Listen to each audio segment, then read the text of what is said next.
Pernah nggak sih Anda berharap ada tombol reset? Sebuah cara super cepat buat naikin mood dan bikin tubuh lebih sehat, cuma dalam hitungan detik.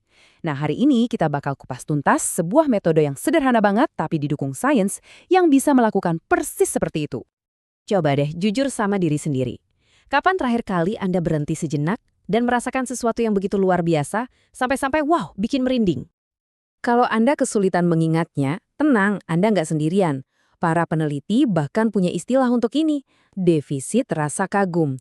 Kita ini terlalu sibuk dengan rutinitas sehari-hari, sampai lupa untuk merasakan keajaiban-keajaiban kecil di sekitar kita. Dan ternyata hal ini punya dampak nyata yang nggak main-main buat kesehatan kita. Oke, ini dia peta perjalanan kita hari ini. Kita mulai dari masalahnya, yaitu defisit kekaguman modern. Terus kita akan cari jalan pintasnya, bedah tuntas metode AWE itu sendiri, lihat sains di baliknya, dan kita tutup dengan sebuah kisah nyata tentang gimana rasa kagum bisa membawa harapan baru. Oke, langsung saja kita masuk ke bagian pertama. Mari kita lihat, seberapa besar sih masalah ini sebenarnya? Kita mulai dengan angka yang cukup bikin kaget. Menurut Gallup, 2 dari 3 karyawan purna waktu itu mengalami burnout. Ini bukan cuma sekedar beberapa orang yang lagi stres ya, ini mayoritas. Mayoritas tenaga kerja merasa lelah secara kronis. Dan kalau kita lihat mereka yang di garda terdepan, angkanya lebih parah lagi. Selama puncak pandemi, 70% perawat melaporkan mengalami burnout. Coba bayangkan tekanan mental dan fisik yang harus mereka hadapi setiap hari. Luar biasa. Masalahnya nggak berhenti di kantor. Bahkan saat kita pulang, 1 dari 5 orang dewasa di Amerika Serikat mengaku seringkali merasa kesepian. Ironis banget kan? Di zaman yang katanya paling terkoneksi ini, kita justru merasa semakin terisolasi. Jadi intinya apa? Semua ini stres kronis, kecemasan, rasa sepi. Bukan cuma sekedar perasaan gak enak. Ini adalah krisis kesehatan yang nyata. Dan ujung-ujungnya, tubuh dan pikiran kita lah yang harus menanggung bebannya. Terus, gimana caranya kita keluar dari lingkaran setan ini? Nasihat-nasihat biasa seringkali nggak mempan. Nah, mari kita lihat sebuah pendekatan baru yang terus terang mengejutkan. Begini, masalahnya dengan cara-cara lama itu, ya tentu saja, pergi ke Grand Canyon pasti luar biasa. Tapi siapa coba yang bisa melakukan itu setiap hari? Atau meditasi formal? Bagus banget, tapi butuh waktu dan disiplin yang nggak semua orang punya. Nah, disinilah metode AWE masuk, sebagai sebuah solusi yang praktis, cepat, dan sangat ampuh. Dan ini bukan sekedar trik psikologis biasa loh, sains benar-benar mendukungnya. Peneliti top seperti Dr. Keltner bahkan menyebut momen-momen kekaguman ini sebagai salah satu cara tercepat untuk bertumbuh secara pribadi. Pertanyaannya sekarang, gimana cara kita mengaksesnya setiap saat?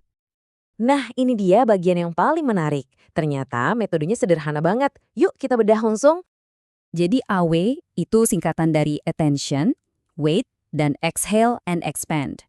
Saya suka banget istilah yang mereka pakai. Ini seperti microdosing mindfulness. Dosis kecil kesadaran yang punya efek besar dan semuanya didukung oleh sains yang kuat.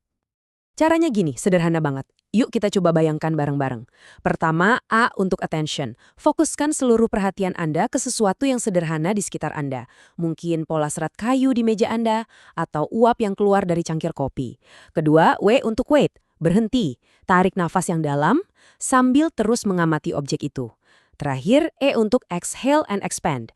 Hembuskan nafas perlahan, sedikit lebih panjang dari biasanya, dan saat Anda melakukannya, biarkan perasaan kagum itu menyebar ke seluruh tubuh Anda. Sesimpel itu.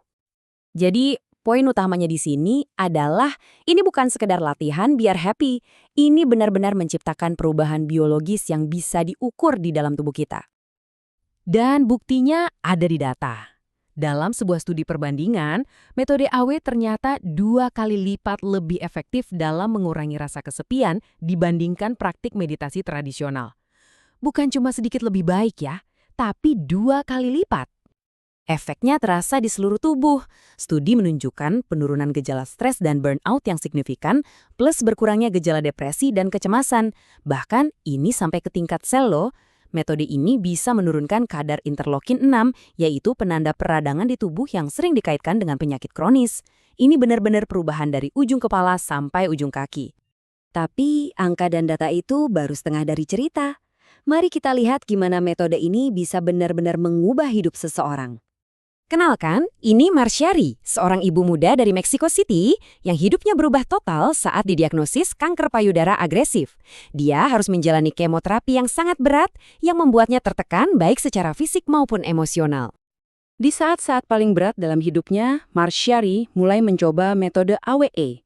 Dia hanya akan melihat keluar jendela dan fokus pada keindahan apapun yang bisa dia temukan. Dengan kata-katanya sendiri, dia bilang, "Saya tepat berada di saat itu, melupakan apa yang terjadi dengan tubuh saya." Lewat latihan sesederhana itu, dia merasakan ada sesuatu yang bergeser di dalam dirinya. Dia bilang, sesuatu dalam diri saya berubah, rasa takut menjadi kecil, dan kebahagiaan tumbuh lebih besar. Dan ini adalah poin terpenting dari kisahnya.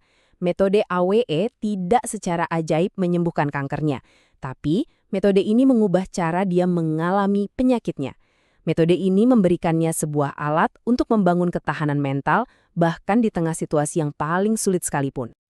Kekuatan dari metode yang sederhana ini begitu besar, sampai-sampai Dr. Dacher Keltner, peneliti terkemuka dari UC Berkeley, menyebutnya sebagai masa depan mindfulness. Ini adalah sebuah pernyataan yang sangat kuat.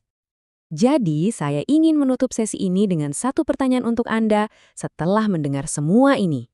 Di mana Anda akan menemukan momen kekaguman pertama Anda hari ini? Mungkin di secangkir kopi pagi Anda? Atau di awan yang bergerak di langit? Keajaiban itu ada di mana-mana kok. Ya hanya menunggu untuk kita perhatikan.